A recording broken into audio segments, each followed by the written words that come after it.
My name's Angie Tate, and I'm 47 years old. Today is September 10th, 2015. We're in Sacramento, California, and I'm here with Elmer, who's my godson. My name is Elmer Lizarde. I am 18 years old now. Today is September 10th, 2015. I'm here in Sacramento, California, and I am here with Angie Tate, who is my godmother. So my question to you is, when did you first begin looking at me a little bit differently than just Donovan's friend? Oh my goodness. It was kind of an evolution. You know, you came into our lives in the first grade when you, Donovan, and Mackenzie were all in Miss Schnack's class.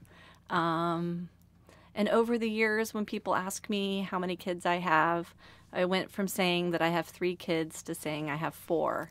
And I always like to say I have 3 that grew under my heart and 1 who grew in it. And if I'm feeling a little feisty, I'll say, and there's only 1 I like all the time. I don't know. It really kind of started pretty early in first grade. Do you remember the first time you came over to our house? Yeah, I remember.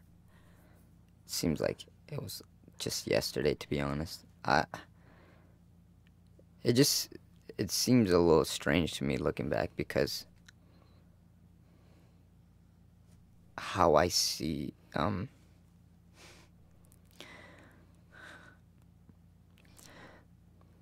It's been an incredible journey. It really has.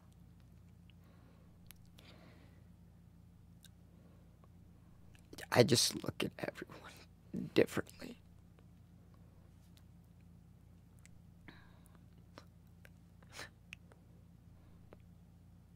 How so? To me, it's just growing up the way I did, because I came from Mexico. It just seems strange that I am now part of your family. And sometimes I think about this a lot. Why I was chosen to have this opportunity. And so many people like me just don't have the chance I had. I was very fortunate to meet your son, who's my best friend, who was awesome. I love Donovan. He's always going to be my brother. But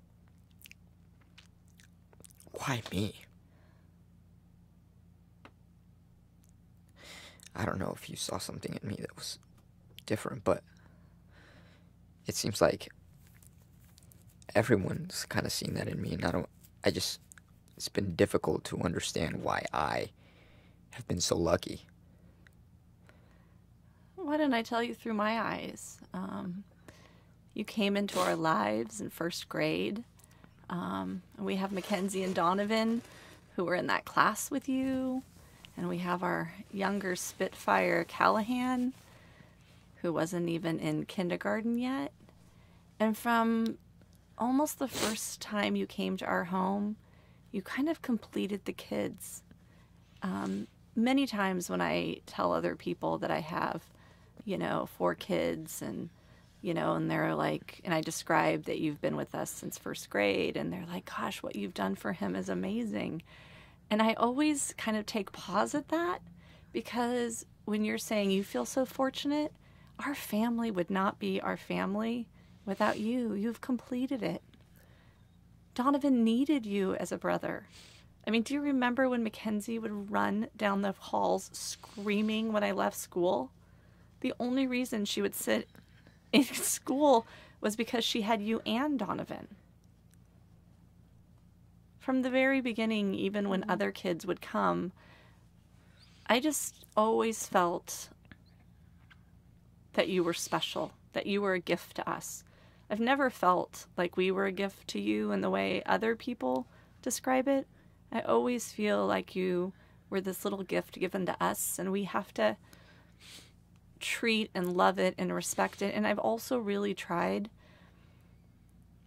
to respect your, your mom and dad. Your grandparents have sacrificed for you in ways that no one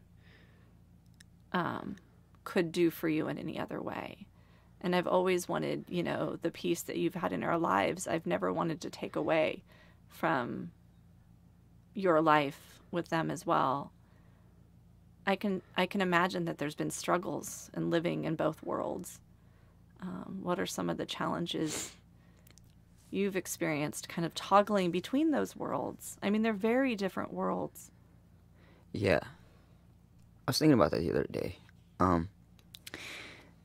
When I first started to really spend a lot of my time with you guys because of Donovan, a majority of what I realized was that my parents they didn't care that I was with you guys because they knew I was safe. I think that's what it was. They knew I didn't really have much to worry about.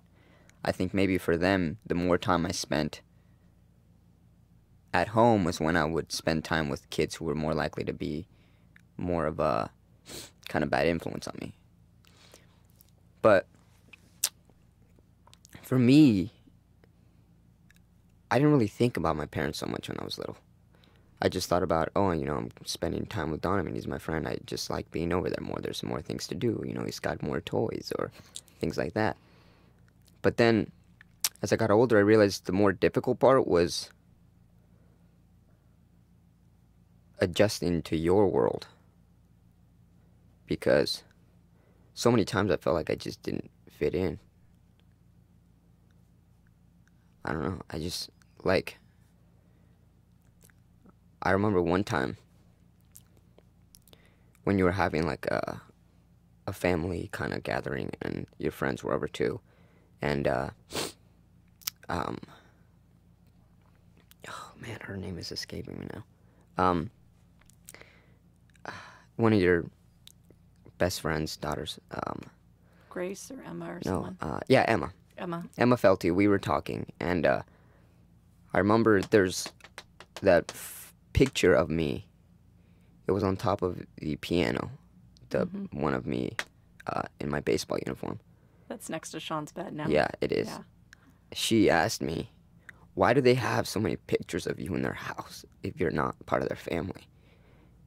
And to me, it was like, that I don't know.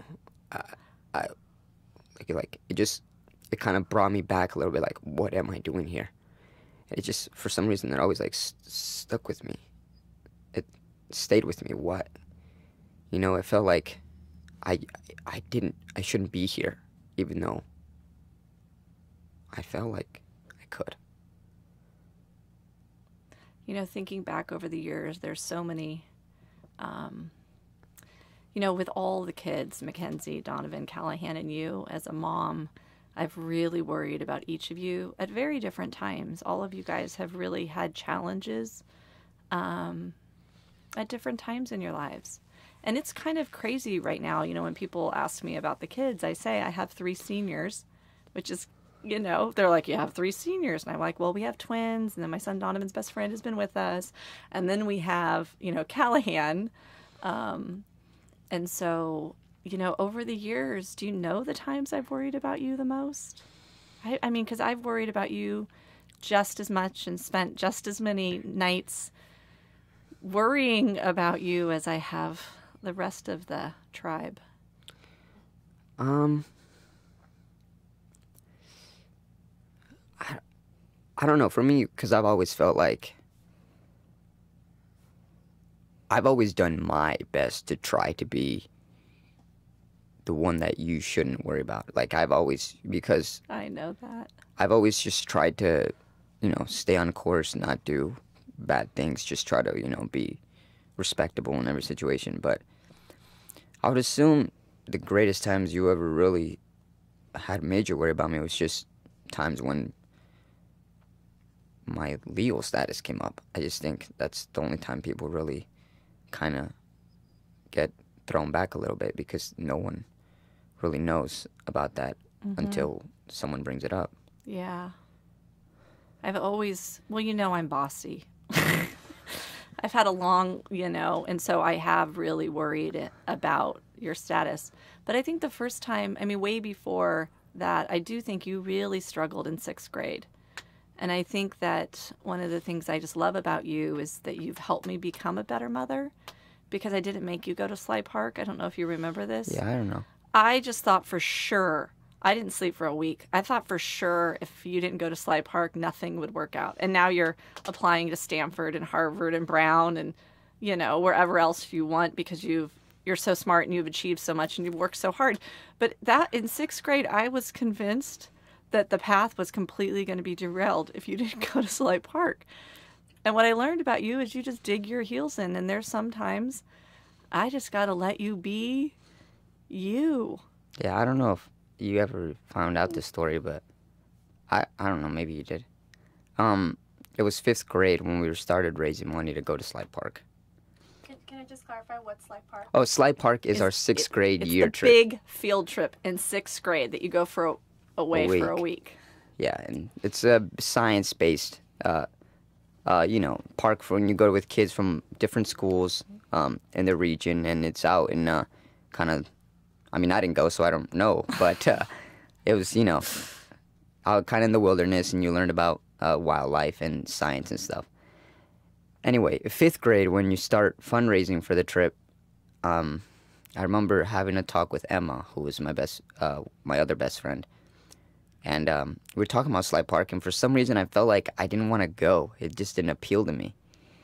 And then she said, well, it doesn't matter, because even if you don't want to go, Angie's going to make you go. And I looked at her and I said, do you want to bet that you won't make me go? And she said, I will bet you $1.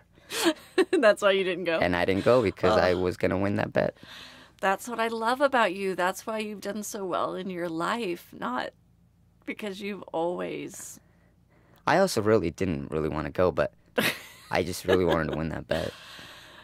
Well, I think I learned a valuable lesson there, because when we made Donovan go to Christian Brothers and we gave you the option, so we allowed you to make that decision if you thought it was better to have that academic opportunity, I think I did learn that from the 6th grade experience, that, going into freshman year, Donovan I could make do anything because I am bossy, and in the end it works with him.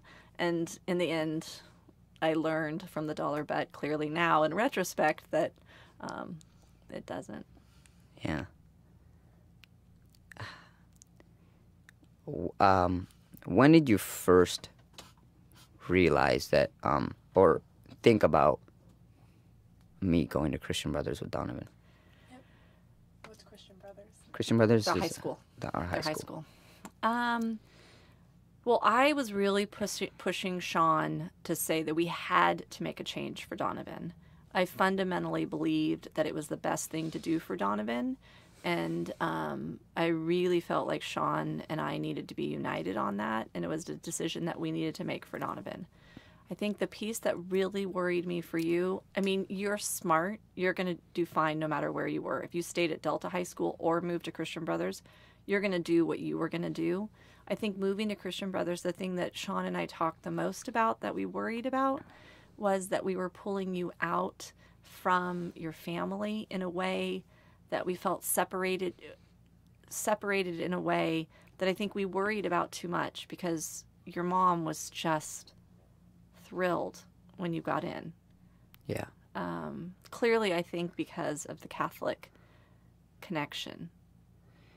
What's interesting too is talking about, because now that I'm at Christian Brothers, I just have so many more events to go to and stuff, and so I spend less and less time at home. And like the other day when some of my friends were asking about the award ceremony, like asking like, oh, if my parents were going, and like I realized like my parents don't even know where the school is. I know. But I think we could have done something to make them feel more included. I've really struggled with that. I don't even think it's that, but it's just like them understanding that this is what's the best. So they gave up their time so that I could do this. Your mom was so cute. So, when we filled out all the financial aid paperwork, I didn't think that you could get a full ride scholarship. And when Maria called to tell me because you guys got the letter first. I went over, and you know, your mom doesn't speak English, and clearly I'm really horrible and have not learned how to speak Spanish. And we were hugging, jumping up and down and crying. And your mom was so cute. She said, "I've been praying." And I thought, God, for $16,000 a year free, I would have been praying too. Ramona, we're an amazing team. I'm so super happy that you were praying and that I was filling out the paperwork. Yeah. Because she wants, and at that moment, I did feel better because I knew she wanted the same thing for you that I did. We both, you know, love you equally. We both want you to be happy and be as successful as you can. I know that's why I had so much worry and anxiety when you were getting close to being able to drive, and I didn't think you could drive. That really, really worried me a lot. And I don't know how you felt about it, but, you know, clearly in my position and my relationship with the governor, and when he was deciding that bill, all I could explain was, you know, I have 4 kids, and the shame of one of them not being able to drive to pick up their prom date because of their, you know, citizenship status, when he's playing 2 varsity sports, he's taking all AP classes, he's doing more than my kids are doing. And why is he being singled out for something that is so irrelevant in terms of the safety of the public? Like, it just, and I just was so worried about if he didn't sign that bill and you couldn't get your driver's license, like, how do you answer why you can't drive? That's something that's private, that you would get it put in the position all the time. And I just kept thinking that I've always wanted for you what Mackenzie, Donovan, and Callahan have and their opportunities, and it would have crushed me if he didn't sign that bill. You know, looking back at it, to be honest, I didn't think too much about the driving thing. I just felt like, for me, it's like, well, I mean, Donovan will have his license, so we'll always have the opportunity to go out and do stuff. And I never really thought about the prom thing, but for me, it was just like silly moms think about. For me, it was just like when friends started getting their licenses, asking me like, "Oh, how are you getting your license?" or whatever, and it's like, "Oh, I still haven't got my permit." It's like, to be honest, it's like I couldn't really answer back because I didn't even understand why I couldn't get it myself. Like I understood that there's a big difference just because I'm not a citizen, but I just thought I wouldn't be able to drive, and I was okay with it because it's just how it was. Yeah. Like, for me, it was like, well, my parents have sacrificed so much more. I can sacrifice not being able to drive. It's not that big of a deal. But I guess it all worked out. I keep trying to remind myself that it's all going to work out, because there isn't a path to citizenship for you right now. And it just, we might have to marry you off to Mackenzie. Like, I don't know. That's not a good plan. Like, I keep thinking that, that you're going to be going off to college. And by the time you graduate from college, I'm like, I got to get myself a plan, because I usually have a plan and we get like ahead of it. But I'm like, I got to figure that out. It's going to be a full-time job for me, worrying about that next piece. On kind of a different note, what do you think was the biggest changing point in my life from your perspective?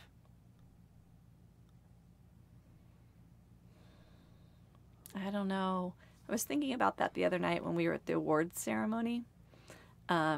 Just Sean and I were there to watch you, and the rest of our kids weren't there because none of the other kids were getting awards. And I think it's been an evolution. I do remember that, you don't know this, but, you, Mackenzie, and Donovan were always in the same class primarily, because the school was so small. And there would be times right before, you'd have to have student conferences. And Sean and I would be Rochambeauing for who got to go be your parent, because it's like, I've had a super bad day and I'm going to go be super awesome. So I'm going to be Elmer's mom or dad. because school was super hard for Mackenzie. And so, we'd sit in the conferences and you'd hear about all the ways you needed to be a more supportive parent to help Mackenzie do better in school. And then school was easy for Donovan, but there'd always be some issues. But with Elmer, it'd be like, hi, we're the best parents ever. We're doing everything perfectly. And I was kind of giggling because when you got the top, it's the second year in a row that you've gotten the top. I mean, the award you got at Christian Brothers is pretty much the top award for any student. And when they called your name, Sean squeezed my hand and said, we've done a good job. We've done a good job. We're so proud of you for everything you've done. For all the little things through life that you've done for our family and for other people. You've been a gift to us. I can't tell you how our family would not be our family if you didn't, fall into our lives. You're going to have a good life. You're going to have an amazing life. There'll be many more times for Sean to reach across and grab my hand and us talk about how proud you are, and how proud we are of all the other kids.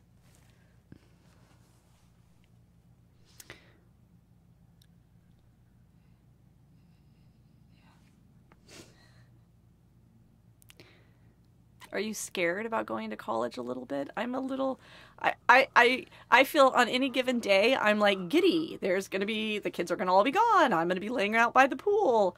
And then I'm like, oh my goodness, my little baby birds are going to be out of the nest and they're not going to be in the nest together.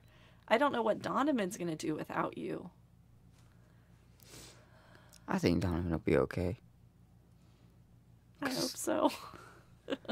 Because, even in, elementary and middle school, we were always best friends, but during school, we always hung out with different people. I, for some reason, tended to gravitate more towards hanging out with the girls. You did. Which Callahan appreciates. And Donovan always hung out with his group of friends, and still, at the end of the day, we went home together, and it was the same as any other day, but as I've seen him through our years at Christian Brothers, I've seen him definitely become his own person.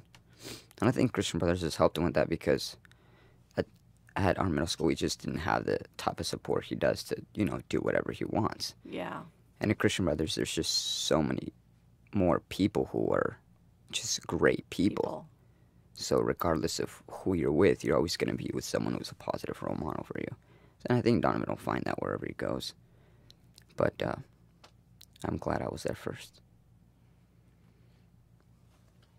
I have a question, if I may ask. So in the beginning, you mentioned being part of two worlds, and you explained the world that you get to live in when you're with Angie. Can you talk about your other world? Sure. Well, I think you should describe. It's pretty amazing that your family lives in the housing that the Chinese lived in when they finished building the railroad. Yeah. And then started building the levee. And your grandfather, how long has he worked on the ranch? I don't know. 35 years? Maybe around there. I actually don't know much about when my grandfather first came to the U.S. to start working. But I've lived in Cortland, California since I came from Mexico, which was when I was 5. And why don't you explain how you got here? Well, to be honest, I just remember I was out, playing out on the soccer fields with my buddies. And I just remember my uncle rushing over to the field and calling out my name. And I went out to him and he said, your grandpa's here. I'm like, my grandpa? He's like, yeah, he's here. He came back. He's taking you to the United States. And I obviously thought he was just joking around. I was 5 at the time. I didn't really understand the gravity of what was about to take place. But we got home and there he was. My dad was just waiting for me. And then I remember that night we went to our small house in Mexico, he burned pretty much everything. Why did he burn everything? I don't know. I think it was kind of like a, kind of a fresh start, kind of leap forward. It's like crossing the Rubicon. Once you go, there's no turning back. So I remember just getting to throw our stuff into the fire, and the next day we got on a bus, and my dad didn't say anything. We just got on a bus. We started, going north. And then by the time we got to Tijuana, where we were gonna cross, well, I was. He already had his green card in his, so he was okay. But I just remember him telling me, "You have to trust me, and you have to do everything I say." And I wasn't, gonna not listen to what he was gonna tell me. So he brought me to two ladies in a home that, I'd never seen before, obviously. And he left me there with them. And he left. And that's where I found out what a coyote was. I'm very, very fortunate now looking back, and I'm very grateful that, they were mostly honest people who, didn't take advantage of me because I was with them alone. But basically they told me, this is what you need to do. If we get to the border and the officers ask you questions, you need to be able to respond saying that your name is blank. And they gave me a name. So for a moment, I had no sense of identity. And I just remember thinking that I have to do everything my grandfather said. And I think about this all the time. There's certain things that you take for granted.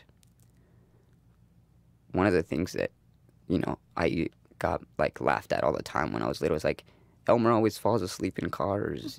It'll take him, 5 seconds. Yeah, I still Maybe do. when you were driving recently. Yeah. And so we got closer and closer to the border, and I fell asleep. Oh, I'm so grateful for that.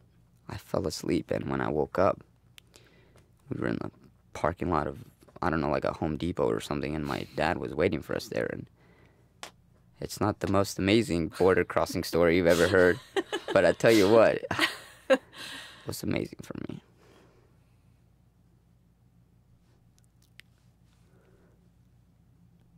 Yeah. So you lived with your grandparents since that time, and Yeah. and you honor them by calling them mom and dad, because they are your mom and dad. Yeah, definitely. They are my mom and dad. They're the ones who raised me. No, it's no means, disrespect to my mother, who really sacrificed a lot for me too, but she has her own family now. Yeah. Yeah. And I definitely think about it now. It's so many of my friends, don't actually, know, where I actually come from, because I'm so used to, being with all my friends who, they have a ridiculous amount of money, because... And race is so different now, because do your friends even think of you as Latino? Or, it seems like... At CB, I'm very blessed. I feel blessed, because so many people there are just very kind and generous, and they accept you for who you are, regardless. And definitely because I've been able to... master English at a certain level where my accent isn't, You have no accent. Yeah, isn't existent. So it's tough to tell what race I am. But as soon as, my friends started finding out that I was Mexican, they were a little bit surprised. And then when they actually realized that I am about, as Mexican as they get, because I actually was born in Mexico, then they were really shocked. But it's just, it's one of those things that I'm glad that some people don't look at that. I'm glad that it's not an issue. But it's sad that once you go into the real world, it isn't the same way. Mm-hmm.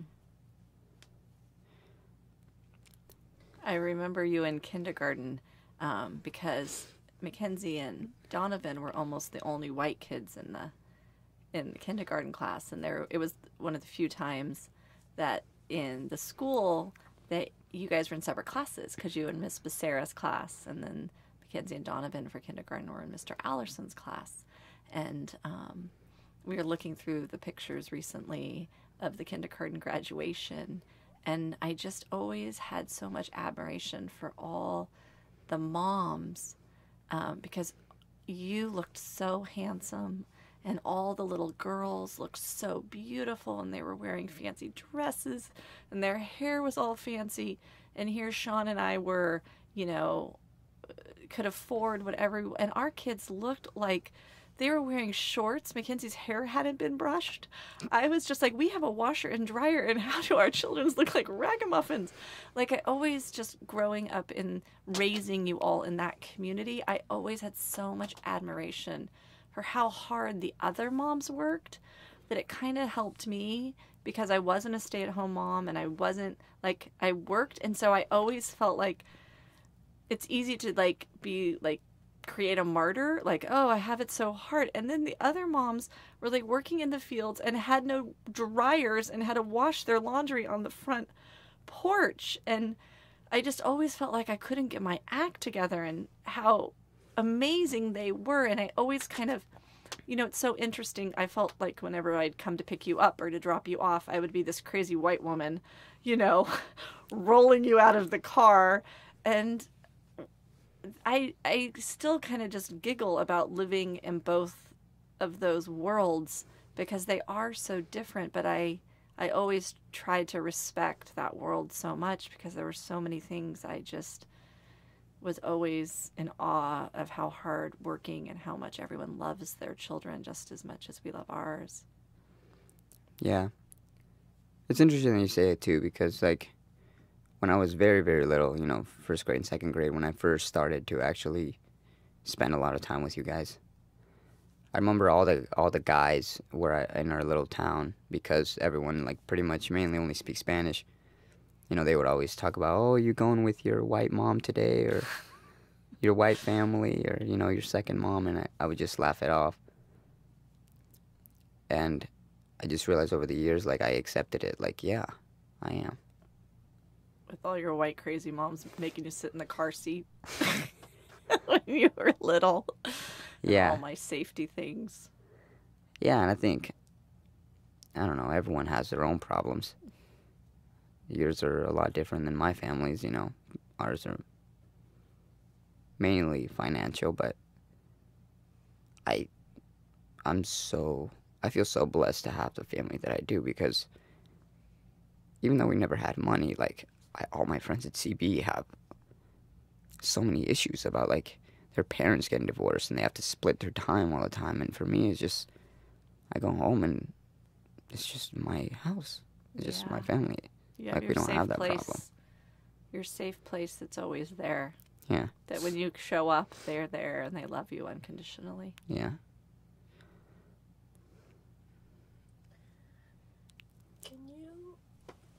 I'm so interested. Can you talk about the time where you just proposed to his parents that he come stay with you? So, like, do you live with them? So everyone asks this question. Yeah. So, yeah, I don't live with Angie, but yeah, I don't. I understand that a lot of people ask whether or not I actually live with you, and I think it's hard for people to understand that. I still live at home. It's just I spend a lot of my time with you because you're the ones who take me to all the places, or you're the ones who have the internet that I can use to do my homework. Yeah.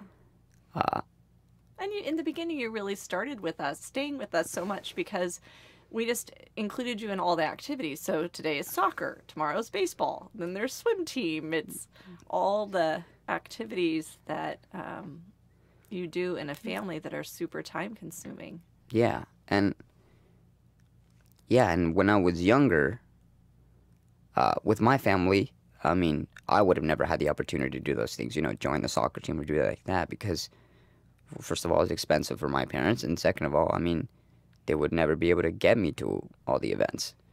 And so I was very happy that I could do that with you guys because it was just so fun. Yeah. And then after a while, it just began taking over and realizing that I just had so much going on that pretty much my time began to split pretty much evenly with your family and my family.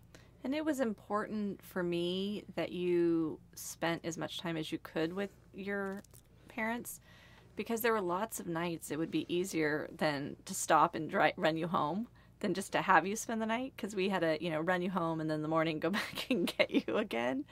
But for me, it was important that you had that. I didn't want to change that for you. I was really cognizant of that from a very young age. I didn't want you to feel like you had. I never wanted to put you in a position, and I kind of think of it almost like divorced parents. I didn't want you to feel like you were ever choosing. I wanted to kind of choose for you that, it's easier for me to have an extra effort and get you home every night than to have you stay. But then on the weekends, we had you stay a lot. Yeah. I'm curious to know, like, if someone were to ask you, like, to describe me, how would you describe me? I describe it like I started this conversation, that I have 4 children, 3 of which grew under my heart and 1 who grew in it. And I say that you started off as Donovan's best friend, and now you're Donovan's brother. And I don't ever like to say you're my son because I feel like that's disloyal to your mom. You have a mom. I think that's why it meant a lot to me when you chose Sean and I to be your godparents, because I actually finally had a title that people can understand, because ours is so unusual. And it does make me feel uncomfortable that people say, oh, everything you've given to Elmer. I'm like, no, you don't understand. Elmer, there's so many days and just little things. Like when the kids would be rolling out of the car and you'd be the only one that would like hold the door or help get something out, or just you always had my back in a way that it was so easy to feel like you were a gift to us. I never felt like you were an additional burden. I always felt like you were a gift. And it's funny because the kids sometimes tease me about, like, Elmer's not our brother. Oh, you don't really have 4 kids. But I did find it super funny when Mackenzie lost her prom date. And within 2 seconds, she had texted me to say she needed a new prom date. And then 2 minutes later, you texted, hey, can you pick up my suit at the dry cleaner? So that night when she came home, I'm like, oh, so Scott can't go to prom? She's like, no, he got in trouble at school. And I'm like, so Elmer's going? He's my brother. He has to go. I was like, well, that's funny, because last week you were giving me a ration about saying I had 4 kids, and now you're claiming Elmer as the brother card who has to go to prom with you. So I thought I think Donovan and Callahan have always viewed you as their brother, I don't think.